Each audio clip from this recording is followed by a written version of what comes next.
रवि, तुम्हें पता है मेरी सहेली वर्षा ने 1.5 लाख का फ्रिज खरीदा है। वो आजकल वो जो अलमारी वाला चल रहा है ना, वो खरीदा है उसने। और एक तुम हो। मैं तुमसे कब से कह रही हूँ कि एक माइक्रोवेव लेकर दे दो, वो भी नहीं लेकर देते हो। फ्रिज देखो इतना पुराना हो गया है। सुनो ना, हम भी अपनी रसोई में नए सामान लेते हैं, अपनी रसोई को नया बनाते हैं, बिल्कुल अमीरों की जैसी रसोई।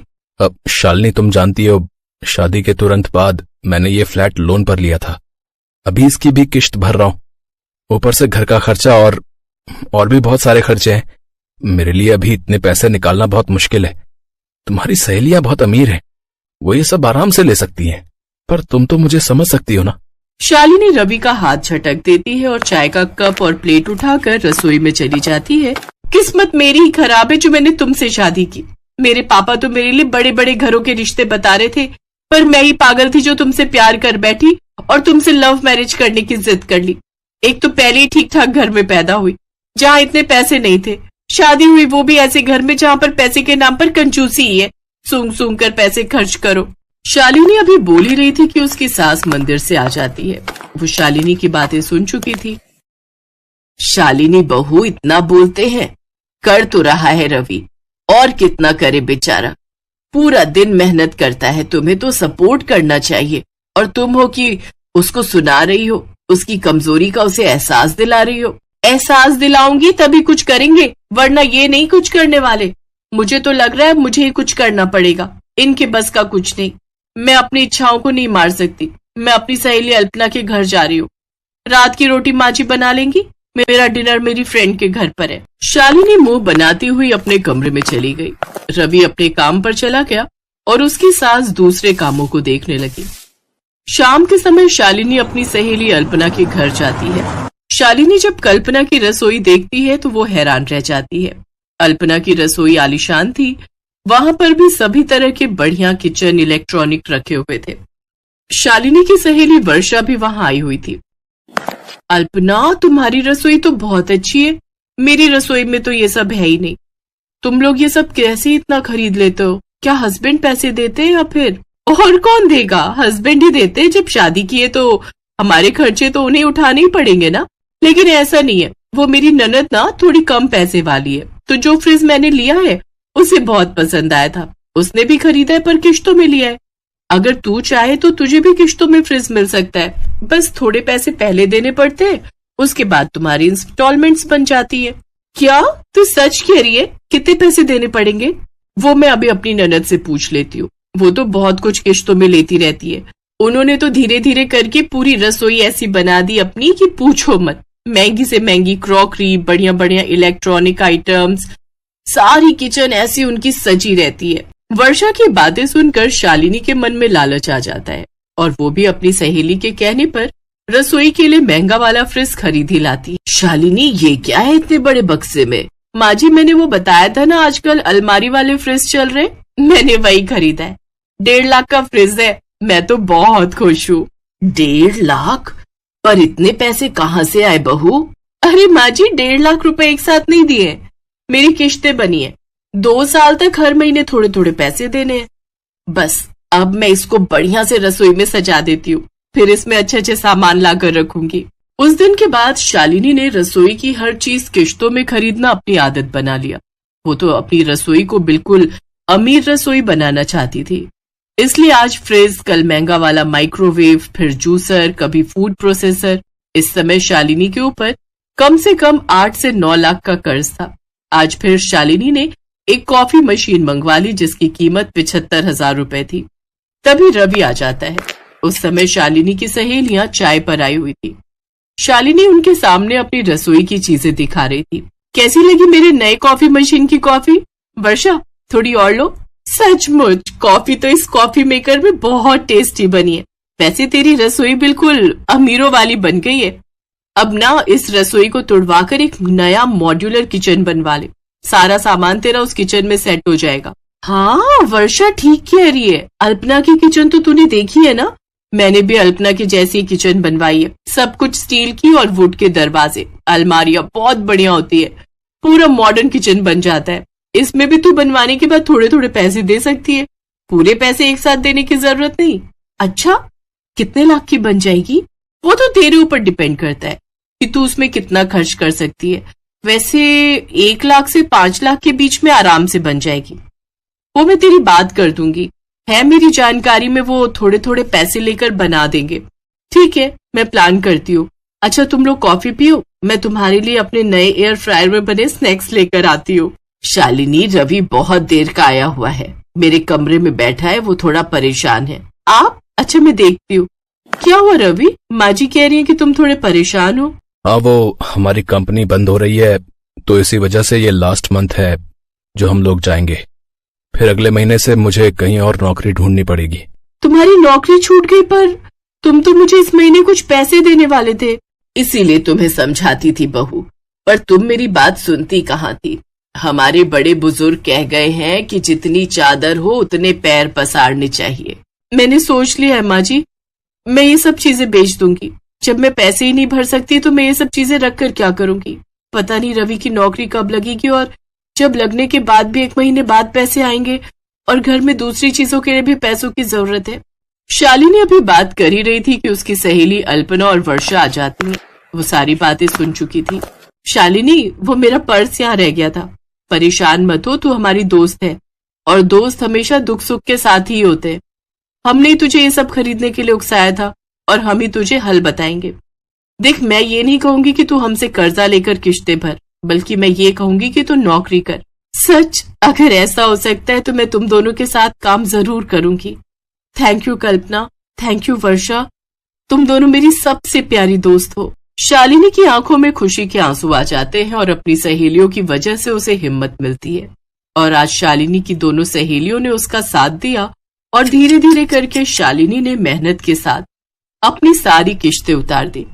साथ ही घर की आर्थिक स्थिति में भी बहुत सुधार हो गया, क्योंकि अब रवि और शालिनी दोनों वर्किंग थे। चलना अनन्या, किसी को उल्लू बनाते हैं। क्या सुकन्या, तुझे तो हर टाइम मस्ती सूझती रहती है। घर चल। चल लेंगे ना, पर पहले किसी को बेवकूफ बनाते हैं। नहीं, बहुत हो गया। उल्टे पुल्टे काम तू करती है और डांट मुझे खानी पड़ती है। और सुन, वो कल पड़ोसन आंटी के साथ क्या किया तूने? क्यों, कुछ कह रही थी क्या? हाँ, मुझसे कह रही थी कि आजा तुझे सबक सिखाती हूँ। बता तूने क्या कहा उन्हें? अरे कुछ नहीं, वो मुझे बहुत खड़ूस लगती है तो मैं उनसे भिड़ गई, और जब उन्होंने मुझसे कहा कि वो मम्मी से शिकायत कर देंगी तो मैंने भी कह दिया, यहाँ मैं भी देख लूंगी, मेरा नाम अनन्या है, अनन्या। इतना कहकर अनन्या गुस्से में सुकन्या को मारने के लिए दौड़ी, और सुकन्या अपने घर की तरफ भागने लगी। अनन्या और सुकन्या जुड़वा बहनें थी, देखने में बिल्कुल एक जैसी। उनमें फर्क कर पाना बहुत ही मुश्किल था। कई बार तो उनके माता पिता भी उन्हें पहचानने में धोखा खा जाते थे, और इस बात का सुकन्या बहुत फायदा उठाती थी। वो हमेशा कुछ भी शरारत करती तो डांट बेचारी अनन्या को खानी पड़ती। उस दिन भी घर देर से आने के लिए अनन्या को ही माँ से डांट खानी पड़ी। फिर शाम को, मिल गया सुकून तुझे? अरे यार, क्यों इतनी टेंशन लेती है? 1-2 साल बाद हमारी शादी हो जाएगी, फिर तू कहाँ और मैं कहाँ। सुकन्या धीरे धीरे और चालाक और कामचोर होती गई, और अनन्या उतनी ही मेहनती और संस्कारी। मगर दोनों बहनों की किस्मत ने उन्हें एक दूसरे से दूर नहीं होने दिया। दोनों बहनों की शादी एक ही घर में हो गई। बड़े भाई की शादी सुकन्या से और छोटे की अनन्या से। अनन्या को घर का सारा काम आता था, खासकर वो खाना बहुत ही अच्छा बनाती थी, जबकि सुकन्या ने कभी कुछ नहीं सीखा। फिर एक दिन,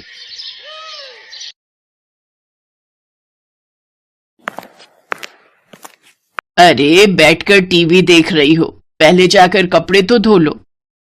माँ जी, आप अनन्या को बोल दो ना, सुबह से मैं ही तो घर का सारा काम कर रही हूँ, बर्तन धोए और फिर खाना भी बनाया।